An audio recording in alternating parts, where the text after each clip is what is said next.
How long is it going to take you to fully awaken? Now, this is a question that a lot of people ask on their awakening journey, trying to figure out how long this might take and why certain things take so long to integrate on your awakening journey. But the truth is, there is no specific timeline because your awakening journey is going to be unique to you, and it's going to vary based on your lessons, your challenges, your blocks that you have to overcome. Nevertheless, this video is dedicated to talking about 3 key phases that you can really watch out for on your awakening journey to ensure that you don't fall victim to some of these traps and keep yourself repeating on your awakening journey. Really, you want to be able to understand what you're going through so you can integrate some of these lessons faster, possibly even understand the work that's really required so you're not bypassing them or trying to avoid them, because really until you actually integrate all of these lessons and these phases on your awakening journey, you will not be able to reach that state of full awakening. Now, one of the biggest reasons that your awakening can really feel drawn out is when you actually are going through the process of dissolving the ego. Now, there are a lot of people that can spend years in this phase because, one, we are not really aware of what's happening. We aren't looking deep enough in terms of the journey that we've really entered. And therefore, we're not conscious of what's really occurring. And therefore, we might just be trying to go back to who we really used to be, when the whole purpose of what we're going through is to really stop us from doing so. So dissolving the ego can take a lot of time for people unless you surrender to your journey and really allow the natural process to really take over. Now, let me give you an example in case you're wondering, why would it take so long for somebody to really get through this phase? Well, so imagine, let's say, an athlete, somebody who had been training for years on out and, really possibly even belongs to a family of athletes. Now, they wake up early in the morning just to exercise and set their routines. Each day is set by new goals, new fitness routines, and that's all they really know. Now, let's say they go through a spontaneous awakening. And just after that awakening, they become really ill because that is your body's mechanism to really break down that old sense of self. Your body has been built like an athlete. You have gone through that rigorous training that you need to be who that identity was that you were prior to your awakening. And therefore, now the sickness that you're experiencing is really trying to dissolve the ego by breaking that routine down, keeping you from going back to that same form of exercise, that same form of routine that you had prior to your awakening. Now, in this case, if the individual, let's say, is not aware of what's really taking place, they're not aware of the awakening, haven't looked into this yet, or have no reason to look beyond the sickness that they see at the surface level, they may, ride out this period that they are sick or recover from that minor injury possibly that they've experienced and then go right back to their routine. And so what will happen possibly is they go into that same routine over and over, and ultimately the body says, no, I need you to really let go of that old identity. And once again, you fall, sick, and possibly this time even longer, because it's really trying to break down that old patterning and that old identity that you have. Now, if you are still not aware, you could possibly be waiting to get better again so you can once again start exercising. So this can go on if you are not aware of what's really happening and you are not taking the steps to really surrender to the process and really listen to your body and what it's asking for you to do in that moment. If you keep resisting this process, it will continue to persist until you are finally ready to let go and move with the flow of what you are being asked to really do on your awakening journey. So this is one of the key reasons that a lot of people spend a lot of time on their awakening journey just trying to really cope up with what's happening.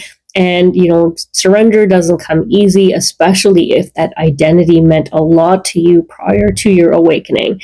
Now, each person is going to take this differently. Possibly you are ready to let go of the identity that you have, and therefore this could be a much smoother ride for you.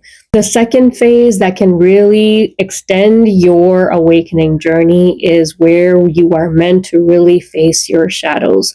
Now, this one is, again, not something that people are sometimes aware of, because we have a lot of patterns that we might not be aware of because they aren't just ours. They might be ancestral, being passed down to us from previous generations.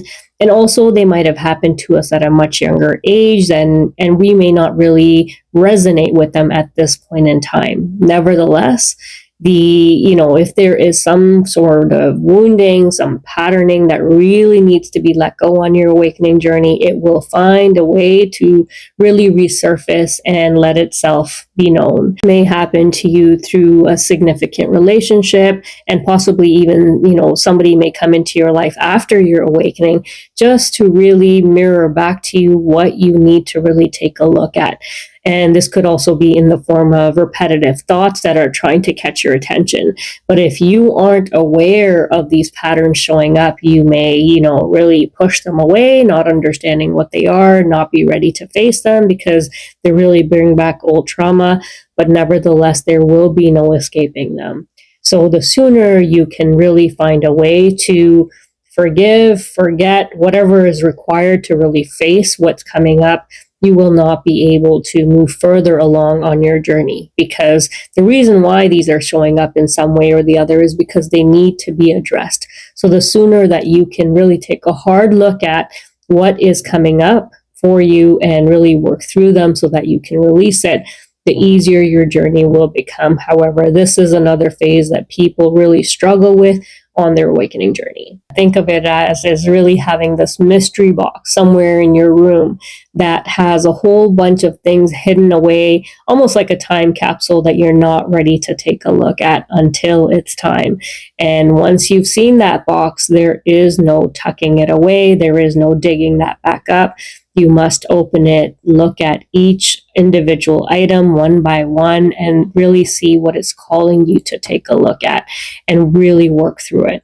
So this is definitely another key phase that you can pay attention to so that you are making some conscious choices to really work through this patterning so it can be released. Now, last but not least is really the phase of balancing the masculine and feminine energies within you. Now, each one of us has masculine and feminine energies within us. And on your awakening journey, you are being called to really balance these two out so that you can work together like the yin and the yang in harmony with each other. Typically, prior to an awakening, we are usually, out of balance with these two in terms of them working together. You are typically either more masculine or more feminine. And so the harmony of, bringing these two together really becomes accelerated during your awakening journey.